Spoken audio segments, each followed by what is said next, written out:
નમસ્કાર દોસ્તો, આજે સાબરકાંઠાના હિંમતનગરમાં આવેલી સાબર ડેરી ખાતે જોરદાર પશુપાલકોએ હંગામો કર્યો હતો। પોલીસ અને પશુપાલકો વચ્ચે જબરદસ્ત ઘર્ષણ થયું છે। પોલીસની અનેક કારો તૂટી છે। 3 પોલીસકર્મી ઘાયલ થયા છે તો પોલીસે પણ 70 જેટલા ટીયર ગેસના સેલ છોડવામાં આવ્યા છે। એટલું જ નહીં, પોલીસને પણ બળ પ્રયોગ કરવાની ફરજ પડી છે। આખરે પશુપાલકો ત્યાં કેમ પહોંચ્યા હતા, શું આખો મામલો છે, કઈ રીતે પોલીસ સાથે ઘર્ષણ થયું છે, કેટલા લોકો સામે ફરિયાદ થઈ છે, આ તમામ મુદ્દે વાત કરીએ। વિડીયોની શરૂઆત કરીએ। નમસ્કાર દોસ્તો, હું છું દિલીપ મોરી અને આપ જોઈ રહ્યા છો નમસ્તે ગીત। આપણા દેશમાં કૃષિનો દેશ છે અને ખૂબ મોટા પ્રમાણમાં આપણા ગુજરાતમાં તો પશુપાલકો છે, પરંતુ આજે આ જ પશુપાલકો છે તે જે સાબરકાંઠા છે તેનું હિંમતનગર છે, ત્યાં સાબર ડેરી આવેલી છે। અહીંયા પર 5000 જેટલા અંદાજે ખેડૂતો એકઠા થયા હતા। આ ખેડૂતોમાં એ હિંમતનગરના હોય કે અરવલ્લી જિલ્લાના હોય કે સાબરકાંઠા જિલ્લાના, 2 જિલ્લાના ખેડૂતો છે ત્યાં ભેગા થયા હતા। ત્યાં જબરજસ્ત હંગામો જોવા મળ્યો હતો। ઉદયપુર અમદાવાદ ઉદયપુર હાઈવે છે તે ચક્કાજામ થયો હતો। ત્યાં મોટી સંખ્યામાં પોલીસનો બંદોબસ્ત પણ રાખવામાં આવ્યો હતો, પરંતુ પશુપાલકો છે તે એકાએક વિફર્યા હતા। એવું કહેવાય છે કે પથ્થરમારો શરૂ થયો હતો તેની અંદરથી અને અમુક લોકોએ આ પથ્થરમારો કર્યો હોવાની આક્ષેપ છે। સાથે સાથે જે દરવાજા છે, પોલીસના બેરિકેડ છે તેને તોડી પાડવામાં આવ્યા છે। દરવાજા તોડવાના પ્રયાસો થઈ રહ્યા છે અને સાબર ડેરીમાં આ પશુપાલકો છે તે ઘૂસ્યા હતા અને આ ઘૂસતાની સાથે જ પોલીસ તેના સામે આવે છે અને પોલીસ અને પશુપાલકોની સામે આમનો સામનો થાય છે અને જબરજસ્ત ઘર્ષણના દ્રશ્યો છે તે જોવા મળે છે। આપ દ્રશ્યોની અંદર જોઈ શકો છો કેવો હંગામો થયો છે। પોલીસના 4 થી પણ વધારે વાહનો છે તેને ડેમેજ કરાયા હોવાનું મનાઈ રહ્યું છે।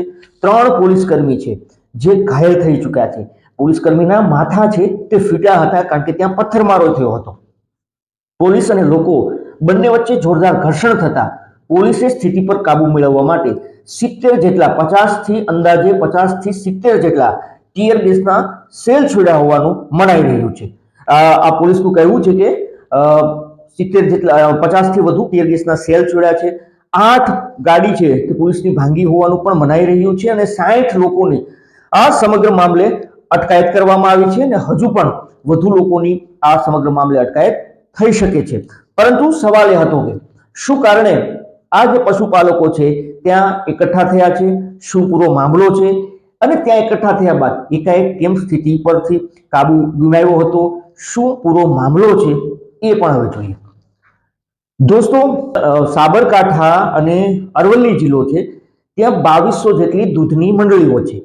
આ મંડળીઓમાં દરરોજનું એવું મનાય છે, પાકા આંકડા નથી પરંતુ જાણવા મળ્યું છે કે અંદાજે 40 લાખ લીટર દૂધ છે ત્યાં મંડળીઓ છે તે સાબર ડેરીને આપે છે। મતલબ કે ત્યાંના ખેડૂતો છે બંને જિલ્લાના તે રોજનું 40 લાખ લીટર જેટલું દૂધ છે તે પેદા કરે છે અને એ દૂધ મંડળીઓના માધ્યમથી અહીંયા પર ડેરીને આપે છે અને આ ડેરી છે તે દર વર્ષે પોતાનો વાર્ષિક રિપોર્ટ છે જે રજૂ કરતી હોય છે ખેડૂતોને। આ વાર્ષિક રિપોર્ટ રજૂ થયા બાદ તેનો ભાવફેર છે તે મળતો હોય છે। મતલબ કે એવું મનાય છે કે ગયા વર્ષે છે તે ભાવફેર હતો તે ખેડૂતોને 601 કરોડ રૂપિયા આ ખેડૂતોને મળ્યા હતા 2200 મંડળીઓના। આ વખતે એમાં ઘટાડો થયો હોવાનું મનાય છે અને 500 કરોડ રૂપિયા છે એ મળ્યા હોવાના કારણે આ ખેડૂતો વિફર્યા છે। એક તો આ સવાલ છે। બીજું એ હતું કે દર વર્ષે જૂન અને જુલાઈની અંદર આ ભાવફેર છે તે જાહેર કરવામાં આવતો, ખેડૂતોના એકાઉન્ટમાં નાખી દેવામાં આવતો, પરંતુ આ વર્ષે શાયદ તેમાં લેટ થયું છે અને લેટ થતા આ ખેડૂતો છે તે કલેક્ટરની પાસે પહોંચ્યા હતા અને આવેદન આપ્યું હતું। ખેડૂતોએ આવેદન આપ્યું છે। બીજી તરફ આ જે ડેરીના સંચાલન કરનારા લોકો છે તેનું કહેવું છે કે ઓડિટ બાકી છે જેના કારણે આ વિલંબ થયો છે, પરંતુ ખેડૂતો ઉતાવળ કરતા હતા તેવો આરોપ છે અને તેના કારણે આ લોકોએ અંદાજે 110 રૂપિયા પ્રતિ કિલો ફેટે ભાવફેર છે તે ખેડૂતોને આપ્યો છે। એટલે કે શરૂઆતમાં 500 કરોડ રૂપિયા તેના એકાઉન્ટોમાં જમા થયા હોવાનું મનાય છે। આ તમામ ખેડૂતો જેટલા પણ છે ત્યાં વિસ્તારના જે મંડળીઓને આપે છે એના માટેની વાત છે। તો એમાં ખેડૂતોનું કહેવું છે કે આ ભાવફેર છે તે આ વખતે શું કારણે ઓછો આપવામાં આવ્યો છે। આ જ બબાલ હતી, ભાવફેર ઓછો થયો છે। બીજું કારણ એ પણ હતું કે શું કારણે ભાવફેર આ વખતે મોડો થયો છે, લેટ થયું છે, એટલા માટે ખેડૂતો ત્યાં એકઠા થયા હતા અને એટલા માટે જ ત્યાં આંદોલન થયું હતું, પરંતુ અમુક તત્વો દ્વારા ત્યાં પથ્થરમારો કરવામાં આવ્યો હતો અને સ્થિતિ છે તે વણસી હતી। હવે એ પણ જોઈ લઈએ કે આખરે આ ભાવફેરમાં આ વખતે શું ફેરફારો થયા છે અને કેમ ખેડૂતો એટલા ઉગ્ર થઈ રહ્યા છે। આ વખતે પ્રતિ કિલો દૂધનો ભાવ છે જે મતલબ પ્રતિ કિલો ફેટ 1 કિલો ફેટના 850 રૂપિયા ભાવ છે તે આ વર્ષે ખેડૂતોને સાબર ડેરી દ્વારા આ ખેડૂતોને ચૂકવવામાં આવ્યા હતા। પરંતુ હવે તેનો વાર્ષિક રિપોર્ટ તૈયાર થયો છે અને આ વાર્ષિક રિપોર્ટમાં વાર્ષિક હિસાબમાં એવું જાણવા મળ્યું છે કે સરેરાશ ભાવ નક્કી થતા હોય છે, મતલબ કે ખેડૂતોને 850 આપ્યા પરંતુ ડેરીને જે સરેરાશ ભાવ નક્કી થયા છે એ 960 રૂપિયા નક્કી થયા છે અને એ જે 850માં બાકીના ઘટતા પૈસા છે તે હવે ડેરી છે તે દર વર્ષ આ ભાવફેરમાં ખેડૂતોના એકાઉન્ટમાં સીધા જમા કરે છે, જેને પ્રતિ કિલો 1 કિલો ફેટે 850 આપ્યા છે ત્યાં ફરી પાછા 110 રૂપિયા લેખે ડેરીએ જમા કરાવ્યા છે, મતલબ કે ખેડૂતોના ખાતામાં સીધા જમા થયા છે। પરંતુ ખેડૂતોને એવું કહેવું છે કે આ વખતે ભાવ ઓછો મળ્યો છે। ગત વર્ષ 601 કરોડ રૂપિયા તમામ ખેડૂતો જે છે તેને 601 કરોડ રૂપિયા આ ભાવફેરમાં ગયા વર્ષે મળ્યા હતા, પરંતુ આ વખતે ડેરી દ્વારા કેમ 500 જ કરોડ રૂપિયા જમા કરાયા છે, જેથી કરીને આ ભાવફેરમાં વધારો છે તે માંગવામાં આવ્યો છે, મતલબ કે પશુપાલકોએ ખેડૂતો બોલાયું ખેડૂતો અને પશુપાલકોએ, તો એ પશુપાલકોનું આંદોલન હતું અને એટલા કારણે જ તે ત્યાં પહોંચ્યા હતા, પરંતુ સ્થિતિ વણસે છે અને આખરે આ પશુપાલકો અને પોલીસ વચ્ચે ઘર્ષણ શરૂ થાય છે। ત્યાં ગેટ પરના સીસીટીવી તૂટી ચૂક્યા હતા, ત્યાં બેરિકેડો પોલીસના હતા એ તોડી નાખવામાં આવ્યા હતા, પોલીસની કારો તોડી નાખવામાં આવી હતી અને પોલીસના અમુક પોલીસ કર્મચારીઓના માથાએ ફોડી નાખવામાં આવ્યા હતા।